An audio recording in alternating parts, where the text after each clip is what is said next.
जून 26 exam में appear हुए थे, बट अनफॉर्चुनेटली रिजल्ट क्लियर नहीं हो पाया।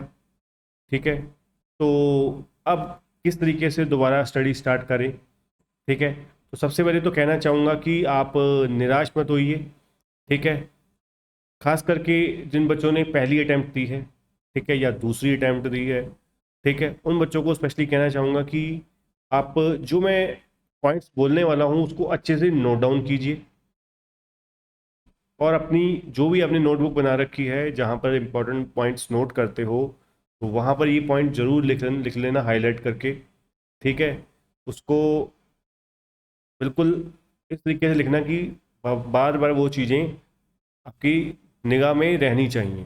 ठीक है, तो सबसे पहले स्टार्ट करने का तरीका क्या होता है, देखिए कि सबसे पहले हमें तो अब पहले अपना सबसे पहले आप लोगों को ये दिखना है कि जो अपने पेपर दिए, ठीक है, तब आपकी एक्सपेक्टेशन क्या थी मार्क्स के लिए, और अब क्या एक्सपेक्टेशन, जो एक्चुअली रिजल्ट आया तो वो कैसा आया। ठीक है, आपने सोचा था किसी सब्जेक्ट में, मान लीजिए 2 सब्जेक्ट में, 1 सब्जेक्ट में, 3 सब्जेक्ट में आपको लगा 55 आ जाएंगे, 60 आ जाएंगे, आए कितने, 35 आएंगे। ठीक है, आपने सोचे थे कि 80 आ जाएंगे, आए आपके 45। ठीक है, तो वो मैं कहूँगा कि वो आंसर शीट जरूर आप मंगवाइए। ठीक है, जो भी पैसे लगते हैं, ठीक है, जो भी पैसे हैं वो मंगवाइए जरूर। ठीक है, और उससे आप चेक कीजिए कि आपने आंसर जो दिया, गलतियां कहाँ पर हुई, आंसर ही गलत है, या बहुत जो 5 नंबर का क्वेश्चन है वहां आपको 1 नंबर मिला, 2 नंबर मिले। ठीक है, तो आपने इनकम्प्लीट आंसर दिया उसकी वजह से मार्क्स नहीं मिले, या किया ही गलत है। गलत किया फिर तो चलो बात ठीक है, अब आप सोच रहे हो कि 80 नंबर, तो इसका मतलब है आपको खुद ही नहीं पता।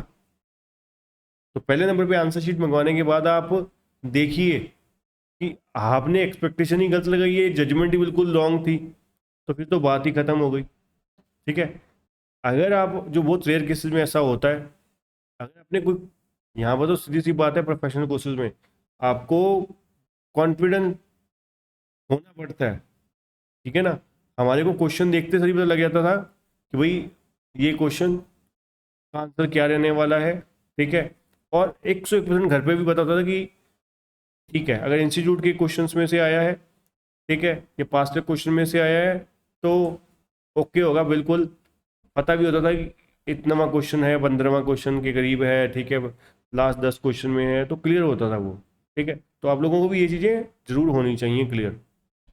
उसके बाद फिर जब आपका आंसर शीट आ गई, ठीक है, फिर उसको आप देखिए कि अगर ठीक भी था, 5 नंबर में से 3 नंबर, 3.5 नंबर क्यों दिए, 1.5 नंबर क्यों कटा, वहां पे फिर आपके कटने के कारण क्या होते हैं, आपकी हैंडराइटिंग, आपकी प्रेजेंटेशन, आपने प्रॉपर वर्किंग नोट कैलकुलेशन नहीं दिखाई।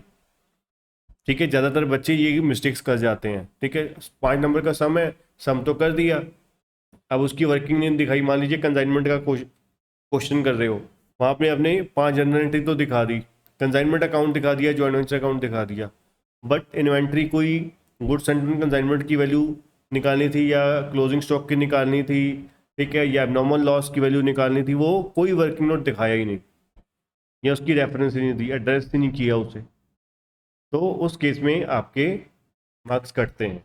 ठीक है, फिर आते हैं अब दोबारा स्टार्ट कैसे करें। अब देखिए स्टार्ट करने का तरीका क्या होता है, पहले सबसे पहले वही चीज़ स्टार्ट कीजिए जो आपका स्ट्रॉन्गेस्ट पार्ट है।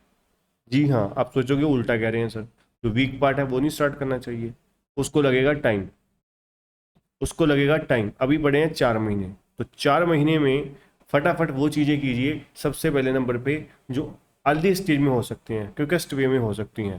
ठीक है, तो वो चीज़ें, वो सब्जेक्ट जल्दी से जल्दी फटाफट ख़त्म करने की कोशिश कीजिए, अच्छे से और ज़्यादा स्ट्रॉन्गेस्ट ले आइए उसे पार्ट में अपने।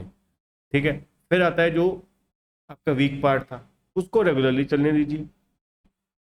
ठीक है ना, उसको रेगुलरली चलने दीजिए। और सबसे पहले लास्ट एक बोलना चाहूँगा कि यार टेस्ट जरूर दो, चाहे वो हमारे से लो, चाहे किसी से भी लो। आप अब देखिए एक अटेम्प्ट में आपके अंदर से कितनी मन टूट गया, ठीक है, अब जैसे जैसे आगे अटेम्प्ट्स बढ़ती जाएंगी वैसे वैसे आपका हौसला खत्म होता जाएगा।